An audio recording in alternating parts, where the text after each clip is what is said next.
अस्सलाम वालेकुम। आज हम जिस चीज़ के बारे में पढ़ना चाहते हैं इसे हम कहते हैं एम्पेरिकल फार्मूला। एम्पेरिकल फार्मूला क्या होता है? ये किसी भी कंपाउंड के अंदर मौजूद एटम्स की सिंपलेस्ट रेशो के बारे में हमें बता रहा होता है। The simplest ratio of atoms of all elements present in a compound is known as a empirical formula. अब एम्पेरिकल फार्मूला की कुछ एग्जांपल जैसे CH, ये हमारे पास बेंजीन और acetylene.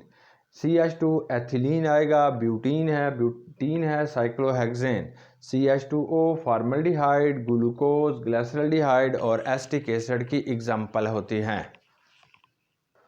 How we can calculate the empirical formula? Empirical formula can be calculated in 3 steps. First of all, we determine the percentage of each element given in a compound.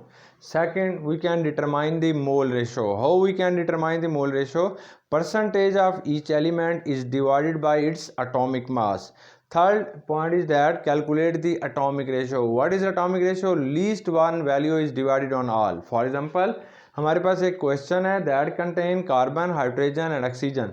Percentage of carbon is 39%, hydrogen is 7% and oxygen is 53%. Calculates its empirical formula. First step is that we can calculate its mole ratio. तो percentage is divided by their atomic mass. Its mole ratio is 3.25. Second 7%, hydrogen its atomic mass is 1, तो its mole ratio is 7. इसकी mole ratio 7.